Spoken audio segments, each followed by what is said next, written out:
Observadores sobrevoaram o olho do furacão Katrina, a tempestade mais destrutiva e mortífera ocorrida nos Estados Unidos. 294 quilômetros por hora. Sob uma parede de nuvens de quase 18 quilômetros de altura, ondas de tempestade, chuva e ventos dizimaram New Orleans e a costa do Golfo. O furacão Katrina foi um sinal do que está por vir? Muitos afirmam que condições climáticas violentas como esta assolarão o planeta com muito mais frequência no futuro. Nosso planeta está sendo devastado. Terras antes férteis estão secando. Áreas litorâneas estão erodindo. Florestas tropicais estão desaparecendo. E ondas de calor estão debilitando pessoas idosas e vulneráveis. Será este o futuro do planeta Terra? E somos nós os culpados? A resposta pode estar dentro deste supercomputador, o simulador terrestre, que cria um panorama do nosso mundo e dos perigos por vir.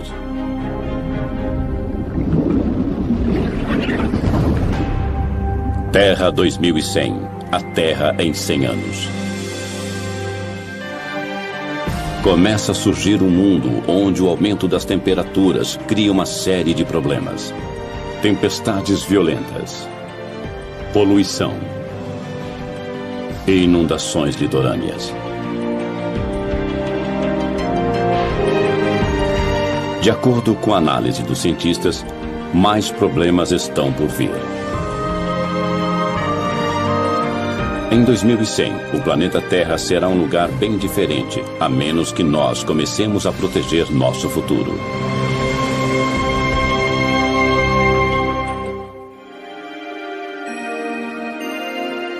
Num prédio que lembra o ginásio de uma escola, está um dos computadores mais velozes do mundo, o simulador terrestre. São 5.000 computadores interligados para processar dados na velocidade impressionante de 35 trilhões de cálculos por segundo.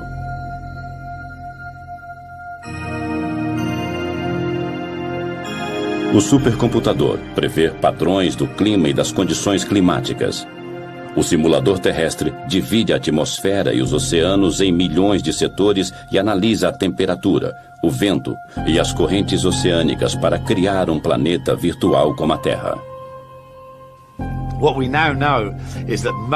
Já sabemos que a maior parte do aquecimento ocorrido nos últimos 50 anos foi causado pela atividade humana, quer dizer, geramos e lançamos gases do efeito estufa na atmosfera da Terra.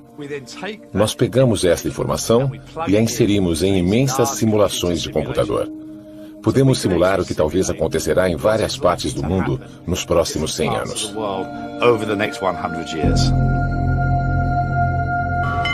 O simulador terrestre previu um desastre natural no litoral do Brasil. Isso demonstrou o poder do supercomputador. Em agosto de 2004, ele previu a passagem do primeiro furacão no litoral brasileiro. Quando a tempestade surgiu, os cientistas ficaram impressionados. Nunca um furacão tinha sido visto tão ao sul, 2.880 quilômetros abaixo do Equador. Fiquei surpreso, na realidade posso usar esse termo. Não temos experiência sobre isso, é um fenômeno que acontece nos trópicos, né? Então, realmente nós estranhamos muito o que estava acontecendo. No Centro de Voos Espaciais Goddard, os cientistas também rastreiam formações climáticas anormais. Nós duvidamos no começo, mas com o passar das horas ficou evidente. Aquilo era mesmo um furacão. Todas as provas que vimos de vários satélites nos 2 dias seguintes indicaram de forma cada vez mais convincente. Um furacão categoria F1 ia atingir o litoral do Brasil. Nunca um furacão havia surgido tão ao sul. As simulações mostram que estamos criando condições que às vezes provocarão furacões em locais onde eles nunca surgiram. O furacão, também chamado de ciclone e tufão, forma-se geralmente numa área em torno do Equador e se desloca para latitudes mais altas. Não havia registro de furacões ao sul do Atlântico. Além disso, essa área de baixa pressão formou-se não nos trópicos, mas numa zona temperada. A tempestade foi batizada de Furacão Katrina. Ela matou 11 pessoas e destruiu e danificou milhares de casas. As famílias ainda relembram as vítimas do primeiro furacão do país.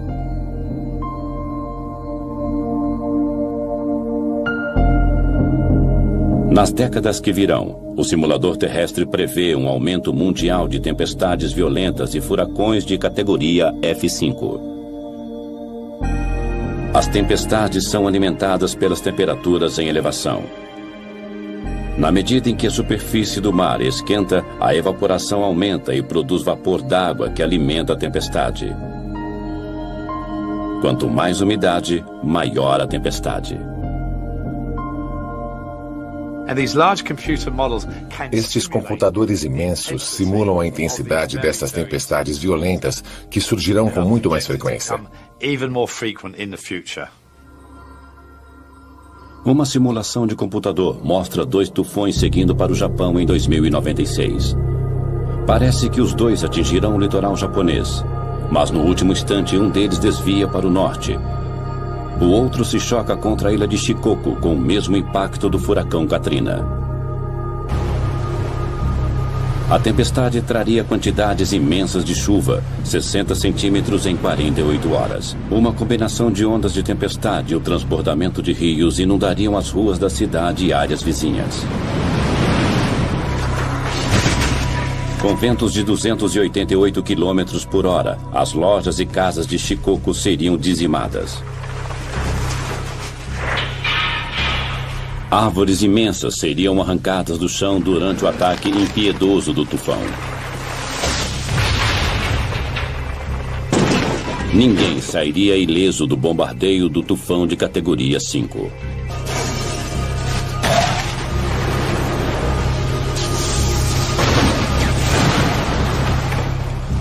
As fiações elétricas seriam derrubadas e a maior parte da cidade ficaria na escuridão, comprometendo os resgates. O tufão de Shikoku foi uma amostra apavorante do futuro numa simulação de computador. Mas a violência do furacão Katrina, que devastou New Orleans e a região do Golfo, foi verdadeira. Um furacão F5, ventos de 294 km por hora. Sob nuvens de tempestade, ventos violentos golpearam o Golfo do México, enquanto Katrina lançava ondas gigantes no litoral. O furacão entrou terra adentro e o nível do mar subiu muito, chegando a quase 7 metros e até mais nos baixios costeiros. Na costa, as ondas imensas eram incontroláveis. New Orleans foi devastada, assim como a costa do Golfo.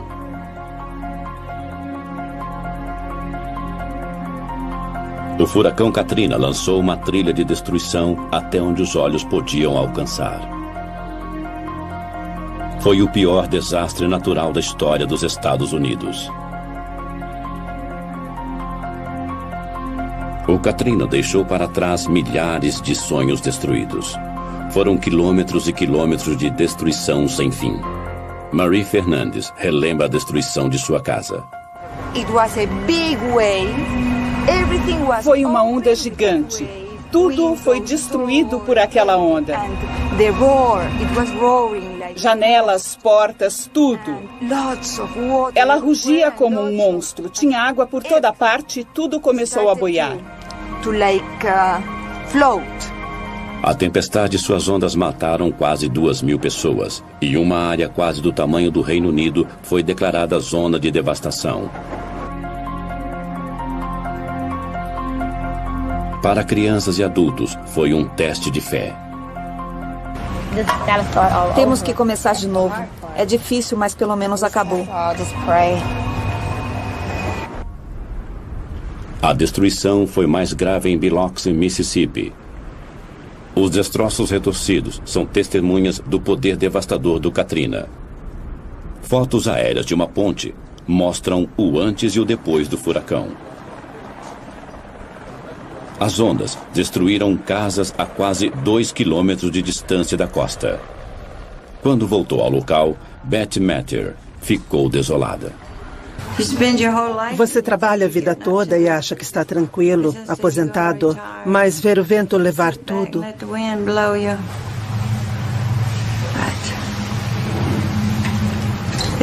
É muito difícil aceitar isso. O custo material do Katrina chegará a bilhões. As perdas humanas são incalculáveis. Mas os furacões não vão parar. Não acreditamos que a quantidade de furacões vai mudar, mas a intensidade sim. O que era para ser um de categoria F4 pode ser um categoria F5. As simulações mostram que, com o aquecimento da Terra, a superfície dos oceanos também esquenta e, por isso, veremos tempestades bem mais fortes. E estes computadores imensos simulam a intensidade destas tempestades violentas. Se um desses arrasadores furacões de categoria 4 ou 5 atingir uma grande cidade dos Estados Unidos, podemos esperar muita destruição. Talvez o que vimos em New Orleans possa ser visto até em lugares como Nova York.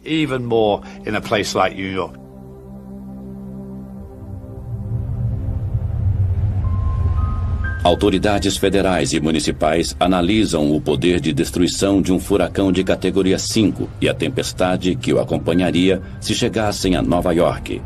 É uma previsão sombria. Os problemas começariam horas antes do furacão atingir a costa, como pontes derrubadas por ventos violentos, e dirigir seria extremamente perigoso. Os arranha-céus de Nova York ficariam vulneráveis com ventos de mais de 200 km por hora. No solo não seria mais seguro, pois a inundação impediria os moradores de fugir de carro ou metrô. Ondas de tempestade de 9 metros assolariam a cidade e invadiriam as ruas do centro e o sistema de túneis do metrô de Nova York.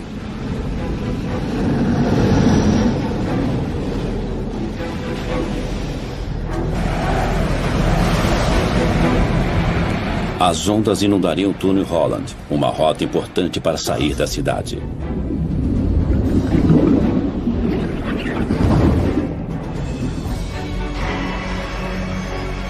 Os aeroportos seriam fechados e Wall Street também. Nova York poderia ficar isolada do mundo e seus sistemas econômicos e financeiros ficariam paralisados. É o cenário de um pesadelo e os estragos seriam sentidos em todo o mundo. As autoridades governamentais esperam contar com o espírito corajoso dos nova-iorquinos. Depois de 11 de setembro, havia muita gente disposta a ajudar a cidade numa hora difícil. Talvez aconteça o mesmo com a passagem de um furacão. Faz quase 70 anos que Nova York foi atingida por um furacão. As previsões são de tempestades ainda mais violentas.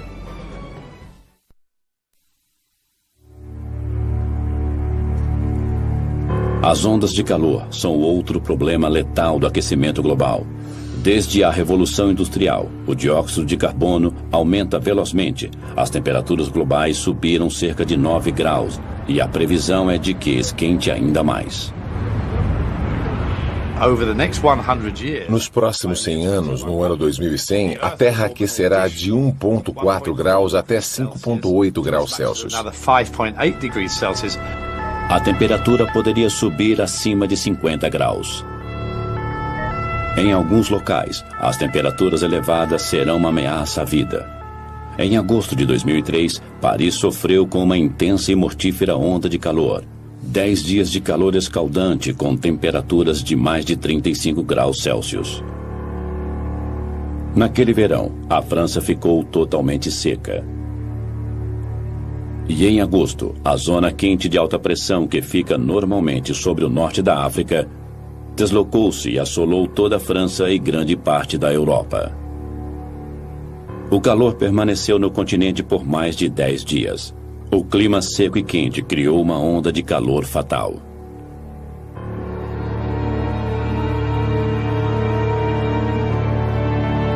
Os serviços de emergência ficaram sobrecarregados e não conseguiam atender o aumento repentino de pacientes idosos e desidratados. Muitos sofreram convulsões e entraram em coma.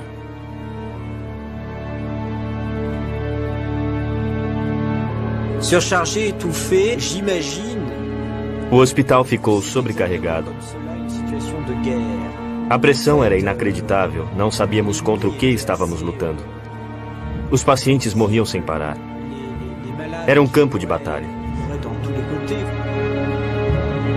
Quando o corpo desidrata, ele deixa de suar e a temperatura corporal aumenta rapidamente. As células cerebrais e cardíacas são destruídas e isso pode causar a morte. A falta de ar-condicionado era um problema grave.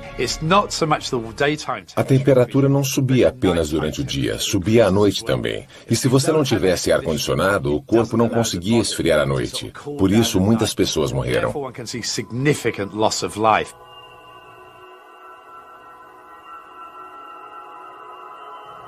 O calor matou mais de 10 mil pessoas só na França. Na Europa, as mortes foram mais de 30 mil.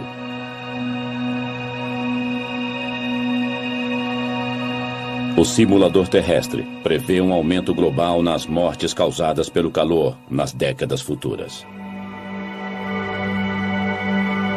As zonas vermelhas mostram as áreas de maior risco. Na Europa, regiões frias serão atingidas por temperaturas fatais.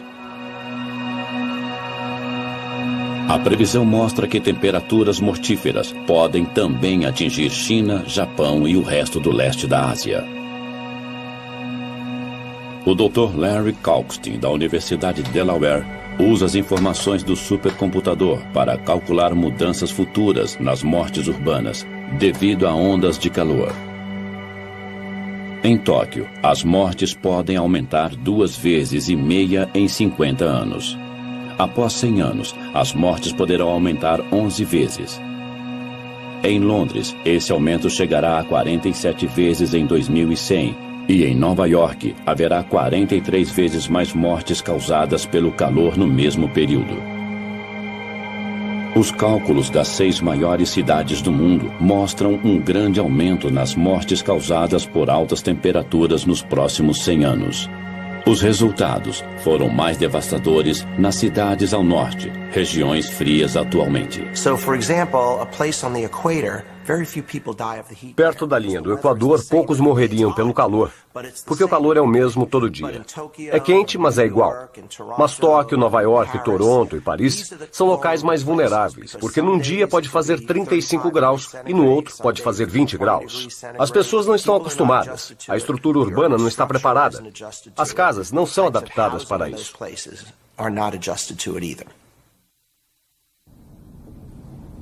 Nos Estados Unidos, as autoridades lutam para enfrentar as temperaturas mortíferas. Na costa leste, a Filadélfia foi assolada pelo calor em 2005. Com as previsões de mais de 100 mortes causadas pelo calor, a prefeitura criou medidas de emergência e alertou sobre a onda de calor.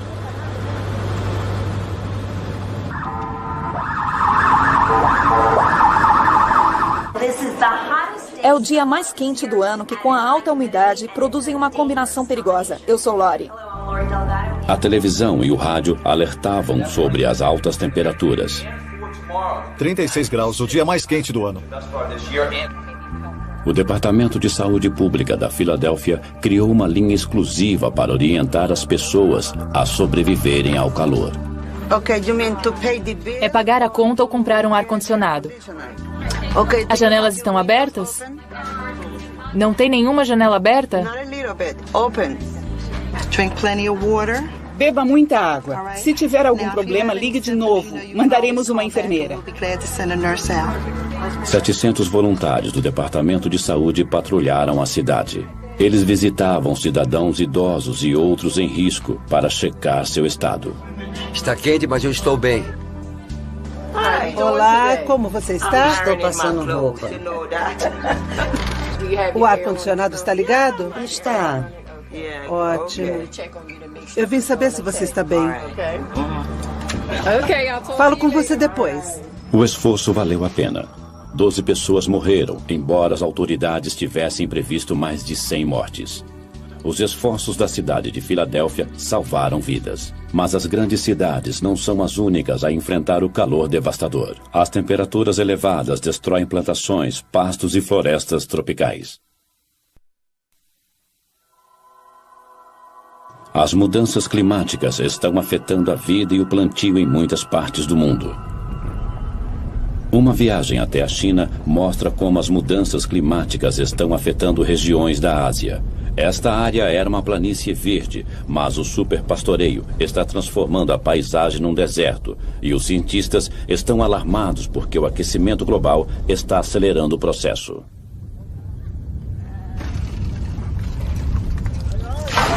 Os aldeões estão sempre criando gado com os pastos da região. Agora os pastos estão morrendo e o deserto está aumentando. Tem uma casa soterrada aqui.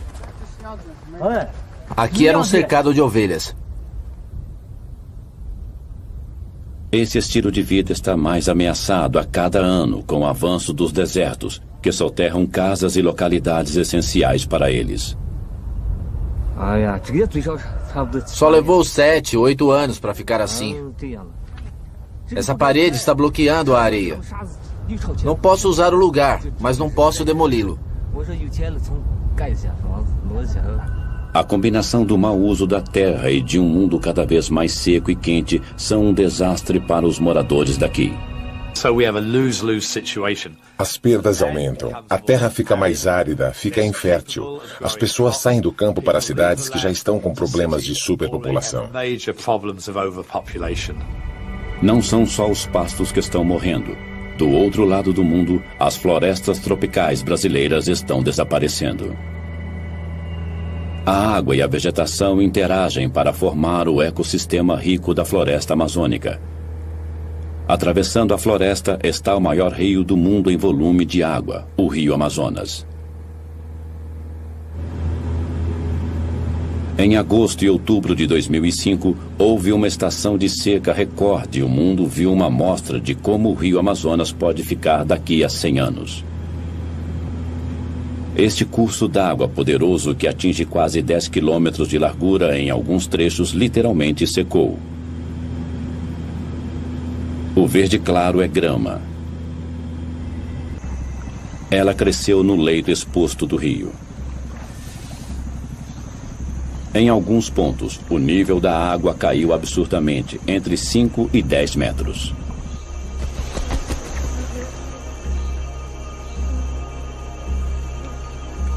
Os peixes mortos flutuavam. Quando o nível da água desceu, a água restante não continha oxigênio suficiente para manter os peixes vivos. Eles se tornaram um alimento fácil para os carniceiros. 48 anos que eu tenho aqui, nesse local, morando aqui, e nunca tinha visto uma seca dessa que nem aconteceu esse ano, né? Porque ainda está morrendo lá dentro, mas não estamos mais pegando, devido à água estar poluída já pela mortalidade que morreu, né?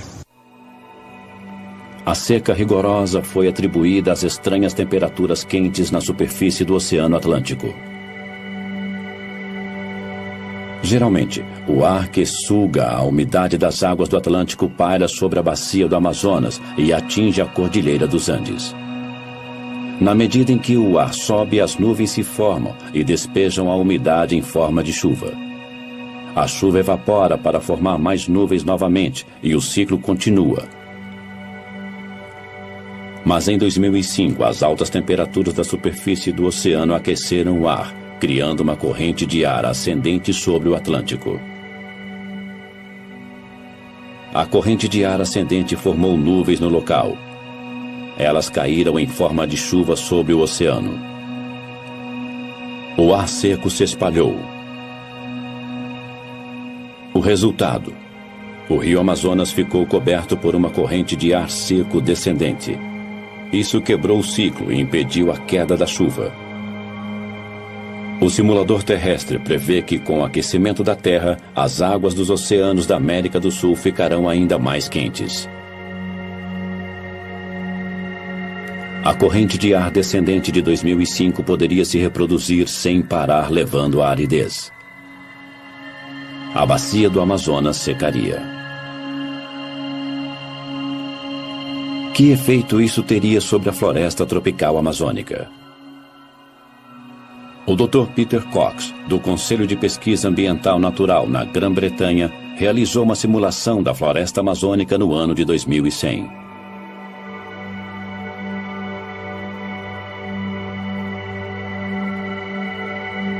O resultado foi chocante.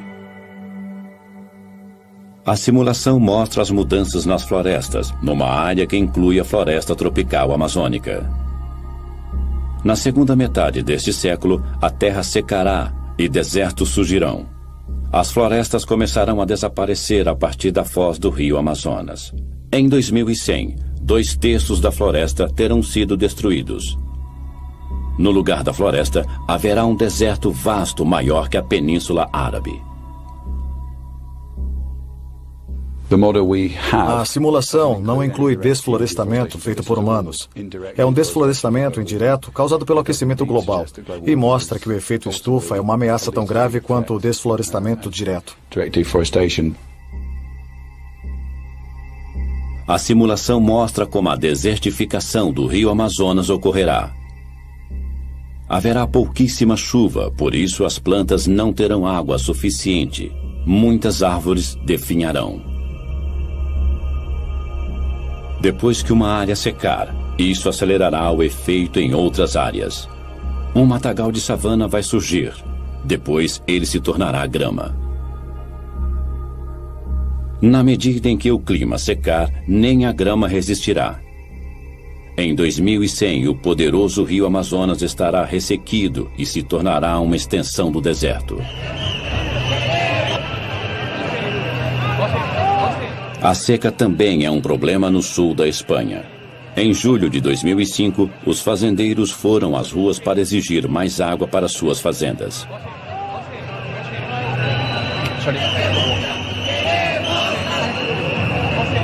A queda de chuva em 2005 na Espanha diminuiu 50% e a capital, Madrid, teve sua menor queda de chuva em 145 anos.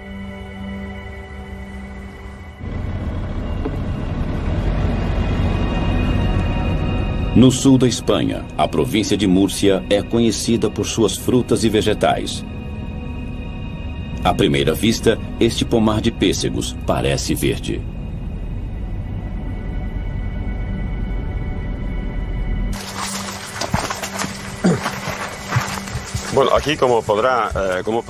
Olhe o pessegueiro. Esta é a fruta. Elas eram deste tamanho. O tamanho diminuiu. É porque não tem água.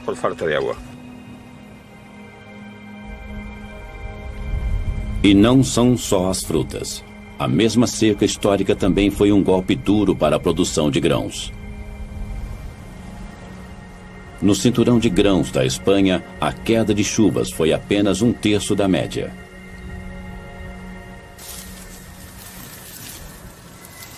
A família de Tomás Lourenço tem plantado há gerações.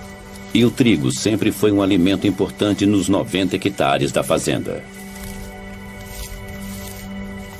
Lourenço conhece os sinais de uma boa plantação. Normalmente, puede 90 centímetros, 1 metro, 1,20. Tem 1 metro. Geralmente é desta altura. Você tem que afastá-los para andar. Para poder andar. Senão, assim, esto nada. Esto ruinoso. É terrível. Esto la espiga. Não tem grãos dentro. Olhe, totalmente vazio. Nada. Esto não... Nada.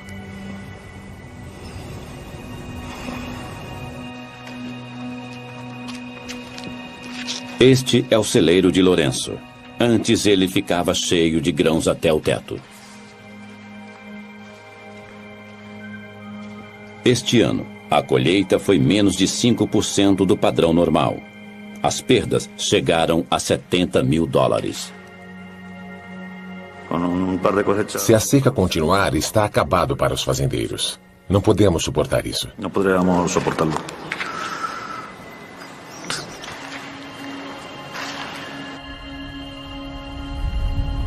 A seca destruiu a colheita de grãos da Espanha em mais de 40%. O governo teve que apelar à União Europeia para uma ajuda de 8 milhões de toneladas de grãos. O que acontecerá com o clima da Espanha no futuro? O simulador terrestre prevê que em 100 anos as chuvas na Espanha diminuirão 10%. As temperaturas continuarão a subir e o solo se tornará cada vez mais seco. É provável que secas como a de 2005 ocorram sempre.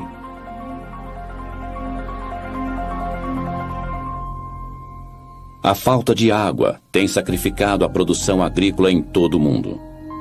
Esta projeção, feita pelo simulador terrestre, mostra a produção de alimentos no futuro. As áreas verdes mostram o aumento da produção de alimentos. As vermelhas mostram a diminuição. No norte frio, um pequeno aumento de temperatura pode aumentar a produção, mas na maioria dos países tropicais e subtropicais, o clima mais quente significa menos alimento. O Mediterrâneo, a África e o sudeste da Ásia padecerão seriamente. Mas a maior perda de colheitas será nos Estados Unidos e na América Central. Em alguns locais, a produção cairá para menos da metade. No mundo, 54 milhões de pessoas entrarão para a lista de famintos.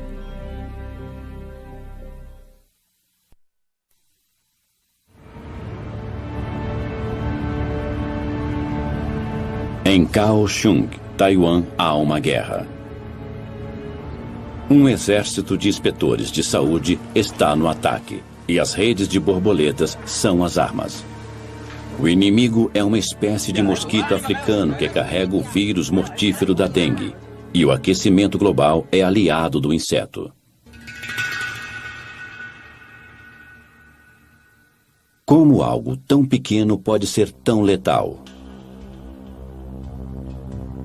Começando na África, o habitat do mosquito se estende pelos trópicos até o sul de Taiwan, seu limite ao norte.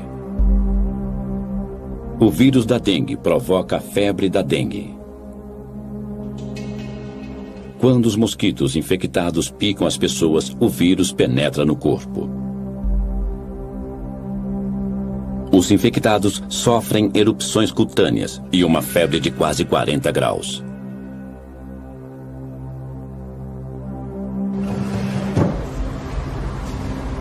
Yao Shaochen, morador de Kaohsiung, perdeu a esposa com a febre da dengue em 2002.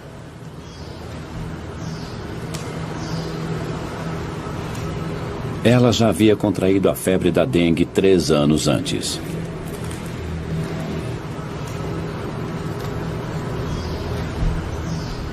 E morreu ao contrair a doença pela segunda vez.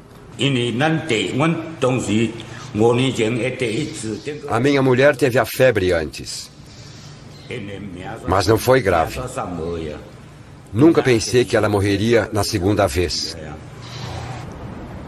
O vírus da dengue chega a Taiwan vindo dos mares todo ano. Mas quando a temperatura cai abaixo de 20 graus, o mosquito que carrega o vírus e todas suas larvas morrem. No inverno, o mosquito é exterminado.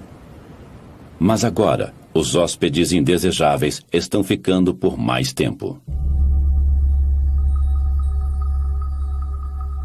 Historicamente, as temperaturas de inverno em Taiwan caem abaixo dos 20 graus e têm eliminado o vírus. Mas desde 1997, as temperaturas têm permanecido acima deste limite crucial, e o mosquito e o vírus letal que ele carrega sobrevivem o ano todo. As larvas do mosquito que carrega o vírus da dengue conseguiram sobreviver ao inverno de 2001 e 2002, causando uma epidemia.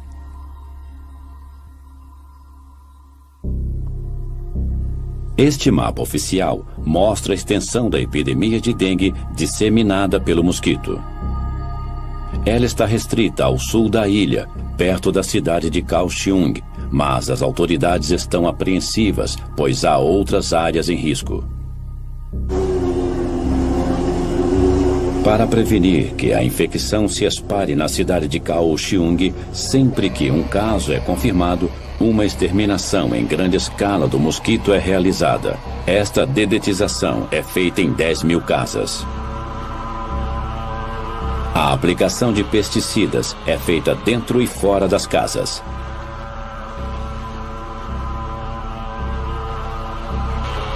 A dedetização é um trabalho difícil, mas ela tem evitado a repetição da epidemia de 2002. Mas as autoridades de Taiwan temem que a febre da dengue possa um dia se espalhar por toda a ilha de Taiwan.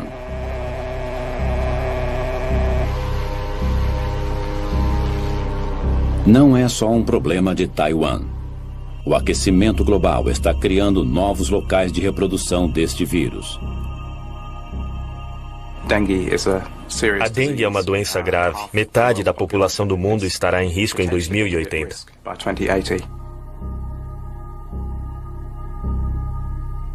Se o clima continuar esquentando, veremos mosquitos transmissores de doenças em nosso quintal? Podemos calcular a disseminação da febre da dengue e doenças similares monitorando as mudanças de temperaturas no mundo? Aqui, as áreas em vermelho escuro no mapa mostram regiões de alto risco. Em 2080, mais partes da África e Índia estarão em risco, assim como regiões ao sul dos Estados Unidos e Japão. Hoje, 2,5 bilhões de pessoas vivem em áreas de risco. Em 2080, o número ultrapassará os 5 bilhões.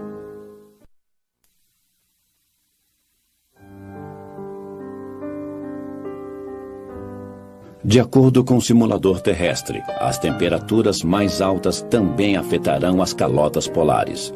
O dano é tão grave que a camada permanente de gelo desaparecerá em 2070. No final deste século, estima-se que as calotas de gelo derretidas elevarão o nível dos oceanos em mais de 90 centímetros, colocando em risco milhões de pessoas que vivem à beira-mar. Na ilha de Shishmaref, os moradores já sentem os efeitos do aquecimento global.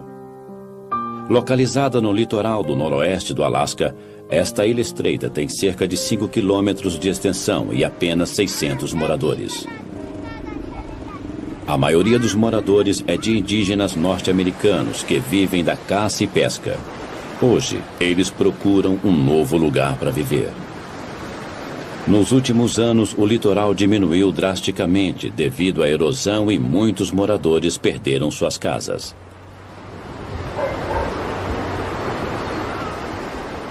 Tony Weiwana é membro de um comitê que estuda o problema de realojamento dos moradores da ilha. Nos últimos 9 anos, ele tem acompanhado os danos da erosão litorânea.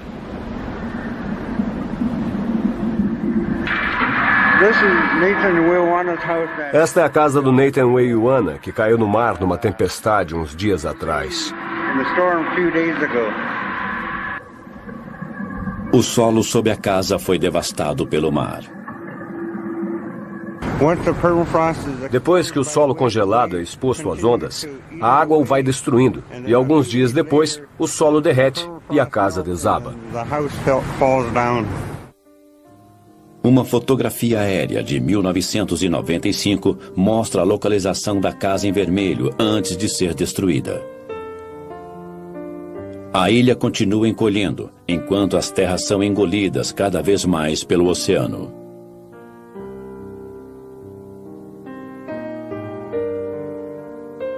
Em apenas uma década, o litoral recuou em quase 60 metros. Tony tem filmado a erosão. Em alguns locais, pedaços de terra de 38 metros ilha dentro desapareceram da noite para o dia. A erosão é veloz porque grande parte do solo da ilha é solo congelado perene, o permafrost. Quando fica exposto, ele derrete imediatamente. Uma causa da erosão é o derretimento das calotas de gelo polares. No passado,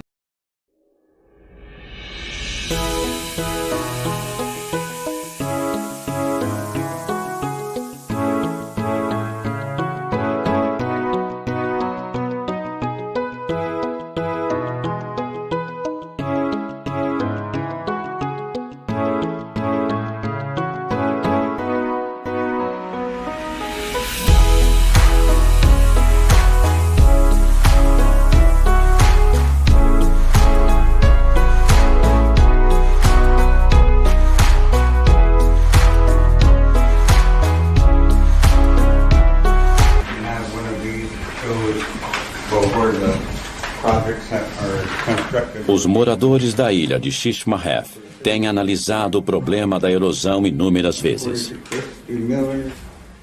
Se a erosão continuar neste ritmo, talvez a ilha se torne inabitável em menos de 20 anos.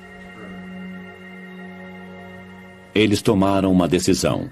Todos mudarão da ilha em 2009.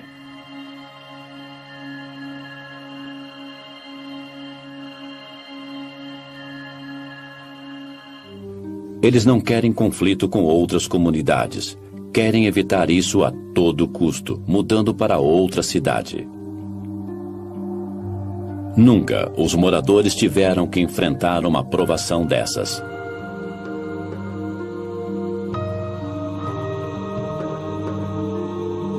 Quando Tony e os outros moradores deixarem Sharm el-Sheikh, um estilo de vida desaparecerá, assim como o único local que eles chamaram de lar. No Alasca, quase 184 aldeias já perderam praias e permafrost, devido às altas temperaturas. Mas isso é só o começo. Há muitas ilhas e litorais que serão engolidos pelo mar. Quase 2.600.000 quilômetros quadrados de terra sumirão com o aumento do nível do mar. Muitos países de regiões baixas como Kiribati, Tuvalu e as Maldivas ficarão praticamente submersos. Alguns podem até desaparecer. Milhões que moram no litoral perderão seus lares. 10 milhões nos Estados Unidos, 27 milhões na Indonésia e 33 milhões no Vietnã. 260 milhões no mundo todo. 1/4 bilhão de refugiados do aquecimento global. As simulações de computador nos ajudam a prever o futuro do planeta. Elas mostram um mundo sob ataque. O clima inóspito e as variações climáticas causarão danos sociais, econômicos e ambientais que não podem ser recuperados. O panorama ambiental mostra que o mundo está em perigo e que devemos fazer algo a respeito agora. Com as simulações de nosso planeta em perigo, será que os governos se unirão para reduzir as causas das mudanças climáticas no planeta? Se o mundo reverter as mudanças climáticas, voltaremos a ter um mundo seguro. Os governos devem se unir às indústrias e trabalharem juntos com a sociedade para evitar as mudanças climáticas previstas. Que mundo queremos para os nossos filhos e netos? Se quisermos deixar um mundo vibrante e abundante, com corais, florestas, temos que impedir as mudanças climáticas.